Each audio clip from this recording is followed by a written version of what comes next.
En la primavera de 1974, un ingeniero de Opel está sentado en Russelsheim hojeando la prensa especializada. En cada página, la misma imagen: el nuevo Volkswagen Golf. Tracción delantera, motor transversal, hatchback con enorme portón trasero, aprovechamiento variable del espacio. Los periódicos se deshacen en elogios. Revolución, futuro de la clase compacta, el fin de la era sedán. Y luego mira por la ventana hacia las instalaciones de la fábrica en Bochum, donde está saliendo de la línea de producción la última generación del Kadett. El Kadett C, sedán, tracción trasera, motor longitudinal, tecnología con raíces en los años 1920. El Kadett C había comenzado en agosto de 1973 con grandes ambiciones. Como parte del proyecto 1865, el primer verdadero auto mundial de la historia, debía ser la respuesta de General Motors a todo. La plataforma GMT fue desarrollada para uso global.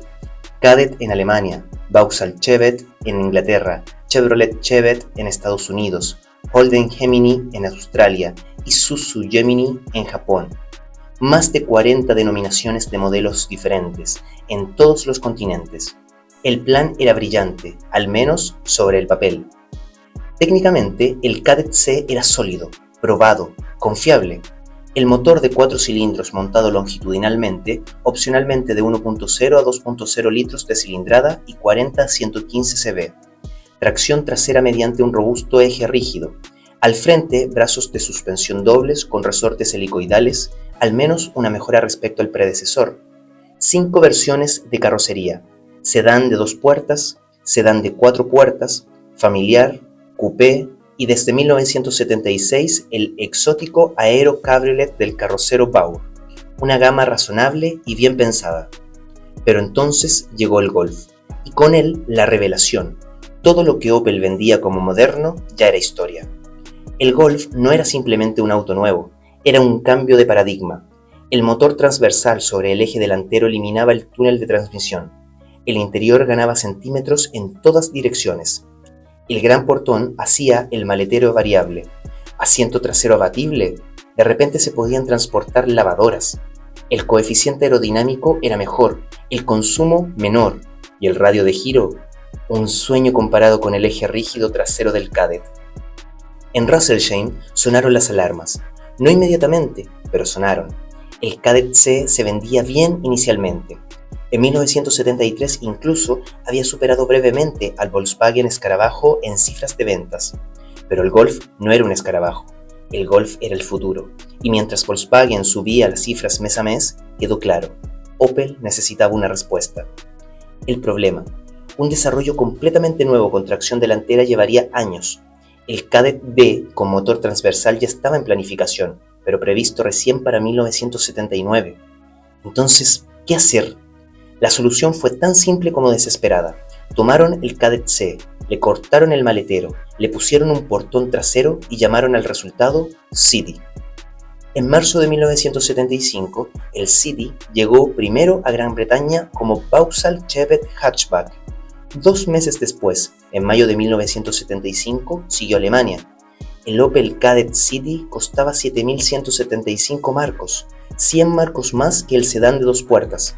La promesa: versatilidad moderna en el probado paquete Kadett. Exteriormente, el CD lucía contemporáneo. 3.895 milímetros de largo, bajo, con gran portón trasero y, según el equipamiento, bastante deportivo. Venía en colores llamativos: naranja, amarillo, verde.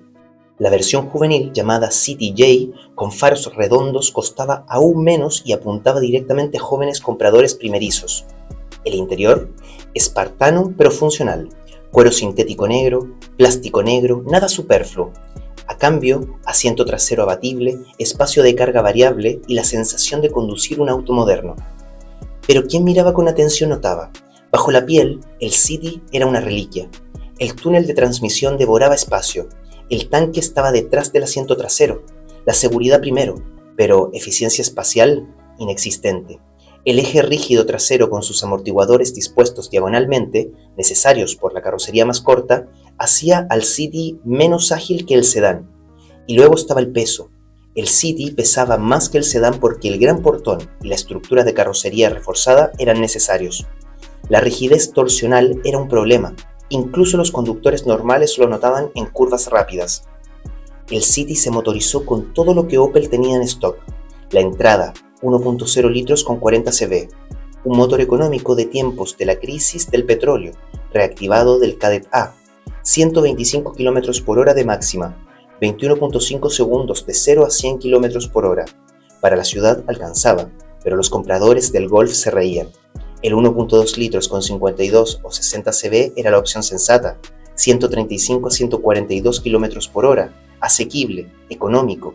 Quien lo quería más deportivo elegía el 1.6 litros con 75 cb, 155 km por hora, 13 segundos de 0 a 100 km por hora y la sensación de al menos poder competir un poco. Pero aquí estaba el siguiente problema. Mientras el Golf con su motor transversal y tracción delantera subviraba neutral o ligeramente en las curvas y se comportaba predeciblemente incluso para conductores inexpertos, el City era una tracción trasera de vieja escuela. Mucho acelerador en la curva, la parte trasera se desplazaba. Con lluvia o nieve, aventurero. ABS, ni siquiera como opción. El City era un auto que exigía habilidad en una época en que la competencia ya apostaba por la simplicidad. La prensa fue cortés pero clara. El City era sólido, confiable, económico, pero también no visionario. Una prueba comparativa de Auto Bild Classic de 1975 entre Golf, Kadett City y DAF 66 terminó con un veredicto claro: el Golf gana. No porque el City fuera malo, sino porque conceptualmente estaba obsoleto. Opel intentó competir con equipamiento. La versión Luxus traía mejores asientos, más cromo, molduras laterales. La versión berlina, desde 1977, comercializada en el City como City Luxus o simplemente Opel City, ofrecía asientos de terciopelo y confort elevado.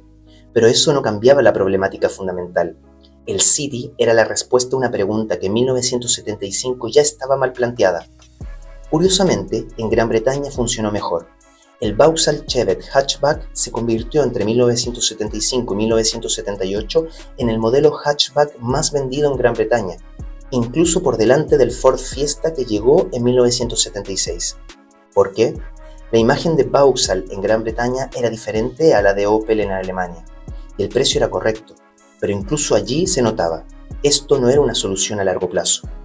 En Alemania, el City se vendió decentemente, 263.090 unidades hasta 1979. No es un mal balance, pero eso se debió menos al concepto que al nombre probado de Opel, al precio y al hecho de que muchos compradores simplemente no querían un Golf, por principio, por lealtad o porque el concesionario Opel estaba más cerca. Pero mientras el City funcionaba en Alemania, algo notable sucedía en Estados Unidos. El Chevrolet Chevette, básicamente un City con otra cara, se convirtió allí en éxito de ventas. En 1978, Chevrolet vendió 299.000 unidades, más que Ford Fiesta, Dodge Omni y Plymouth Horizon juntos. Los estadounidenses apreciaban la simplicidad, la robustez, el bajo precio. El hecho de que la tracción delantera todavía se considerara no estadounidense en Estados Unidos incluso ayudó. Hasta 1986 se produjo el Chevette en Estados Unidos, cuando la tecnología ya era una reliquia allí. De vuelta a Alemania, en 1977, el City recibió un rediseño. Nuevos faros, parrilla modificada, las direccionales se movieron arriba, pero eso era cosmético. El mensaje real llegó en 1979. Se presentó el Kadett D, tracción delantera, motor transversal, moderno eje de brazos compuestos en lugar de eje rígido, un coeficiente aerodinámico de 0.39, mucho mejor que el City, y sobre todo, finalmente conectado con el presente. El City se descontinuó en julio de 1979, sin gran ceremonia de despedida, sin obituario, simplemente desapareció como un interludio embarazoso del que no se quería hablar más. Curiosamente, la tecnología regresó brevemente. De 1980 a 1982, Opel vendió en Alemania el Vauxhall Chevette como modelo de entrada económico junto al Kadett D, una especie de aprovechamiento de restos, hasta que se extinguió incluso la última demanda de tracción trasera. Entonces, ¿qué le pasó realmente al Kadett City? Fue un síntoma de una empresa que reconoció demasiado tarde hacia dónde iba el viaje. El City fue el intento de responder a una revolución con evolución, y eso no funciona. No puedes pegarle alas a un dinosaurio y esperar que vuele. El Golf había reescrito las reglas en 1974. El City intentó en 1975 jugar según las viejas reglas mientras lucía moderno. Eso no podía salir bien, y no salió bien. Pero aquí está el punto. El City no fracasó porque fuera malo, fracasó porque llegó demasiado tarde. Si Opel lo hubiera lanzado en 1972, 2 años antes que el Golf, quizás la historia habría sido diferente, pero así solo fue una nota al pie. Hoy el Kadett City es un young-timer codiciado, no por su brillantez técnica, no por su modernidad, sino por su honestidad. El City es el último auto simple, sin adornos, sin electrónica, sin ABS, sin airbag, solo chapa, un motor y la carretera. Quien conduce un City hoy conduce un pedazo de historia, la historia de una empresa que tuvo que aprender que la tradición sola no es suficiente. En Gran Bretaña, los Vauxhall Chevets se comercializan hoy en subastas por 5.000 a 15.000 libras. En Alemania, los Kadett City bien conservados cuestan de 8.000 a 18.000 euros, según condición, motorización y equipamiento. Los problemas de óxido de los años 70 acabaron con muchos. Muchos más cayeron víctimas de la escena del tuning o simplemente se condujeron hasta la muerte. Los sobrevivientes son testigos de una época en que el mundo automotriz se reinventó y Opel dudó un momento de más. El Kadett City es el equivalente automotriz de una persona que en 1980 todavía compra un disco de vinilo aunque el CD ya está en la tienda. Todavía funciona, pero el futuro está en otro lado, y precisamente eso lo hace tan fascinante hoy. Es el ayer que intentó parecer mañana y fracasó sin ser consciente de ello. Opel aprendió del City. El Kadett D fue un éxito, alcanzó el Golf y demostró que Russell Shane sí podía construir autos modernos. Pero el precio de esta revelación fue alto. 4 años perdidos. 4 años en que Volkswagen dominó el mercado. 4 años en que el nombre Golf se convirtió en sinónimo de clase compacta, un estatus que Opel nunca volvería a alcanzar. ¿Qué queda? Un auto en naranja o amarillo con gran portón y corazón anticuado. Un auto que demuestra que a veces incluso las mejores intenciones no alcanzan cuando la base es incorrecta. El Kadett City quiso ser un rival del Golf, pero solo se convirtió en un monumento de que no se puede responder a una revolución con renovación. Y quizás esa es su mayor contribución. Nos muestra que el fracaso puede ser instructivo. El Kadett D, el Kadett E, más tarde el Astra, todos fueron mejores porque el City había mostrado que no funcionaba. A veces se necesita el desvío para encontrar el camino correcto. El Opel Kadett City, el auto que llegó demasiado tarde, se fue demasiado pronto y cuya verdadera historia solo puede contarse hoy como la historia de un fracaso honorable.